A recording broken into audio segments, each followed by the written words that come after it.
بسم اللہ الرحمن الرحیم۔ السلام علیکم ورحمۃ اللہ وبرکاتہ۔ تناول اسلامک اسٹوڈیو سے ہم اپنے ناظرین کو خوش آمدید کہتے ہیں، اور آج ہم ایک اہم بات لے کر آپ کی خدمت میں حاضر ہوئے ہیں۔ اہم بات یہ ہے کہ دجال کا فتنہ۔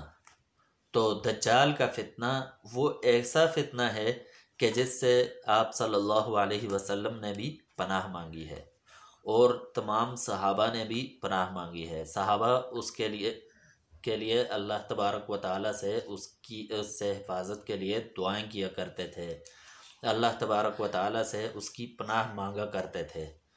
تو بہت بڑا فتنہ ہے، اور ہم اس فتنے کے انتہائی قریب ہیں۔ اکثر نشانیاں، تقریباً 90% سے زائد نشانیاں پوری ہو چکی ہیں۔ ہم اس فتنے کے انتہائی قریب ہیں۔ تو ہمیں چاہیے کہ ہم آپ صلی اللہ علیہ وسلم نے جو طریقہ بتایا ہے دجال کے فتنے سے بچنے کا، تو اس طریقے کے مطابق عمل کریں، اور اللہ تبارک و تعالیٰ اس انتہائی برے فتنے سے ہمیں محفوظ فرمائے۔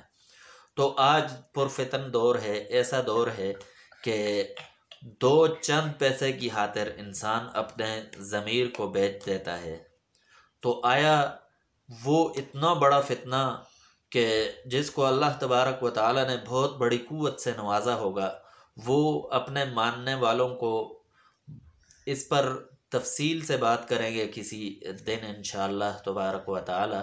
لیکن بات چل رہی تھی کہ وہ اپنے ماننے والوں کو بہت ساری چیزوں سے نوازے گا، اسے اللہ تبارک و تعالیٰ اتنی قوت دے گا کہ وہ آپ کے والدین کو آپ کے سامنے زندہ کر دے گا آپ کے کہنے پر۔ تو سوچنے کی بات ہے کہ کتنا بڑا فتنہ ہوگا، اور ہم کتنی مشکلات میں ہوں گے، اور کمزور مومن جو ہے وہ کتنی مشکلات کا شکار ہوں گے۔ تو اس کے لیے بات لمبی ہو رہی ہے، تو عمل کی طرف آتے ہیں۔ اور عمل یہ ہے کہ آپ صلی اللہ علیہ وسلم کا فرمان ہے کہ جمعہ کے روز اس سورۃ الکہف کو پڑھ لیا کرو۔ تو جمعہ کے روز اگر سورہ کہف کو پڑھیں گے تو انشاءاللہ ہم اس فتنے سے محفوظ رہیں گے۔ اور اگر جمعہ کے روز نہیں پڑھ سکتے تو پھر اس کا ایک اور عمل بھی وارد ہوا ہے۔ وہ عمل یہ ہے کہ شروع کی 10 آیات، سورہ کہف کی 10 آیات روزانہ کسی بھی وقت پڑھ لیا کریں۔ تو 10 آیات بڑی آسان سا کام ہے، 5 منٹ کا کام بھی نہیں ہے، 5 منٹ تو زیادہ ہیں، 1 منٹ کا کام بھی نہیں ہے۔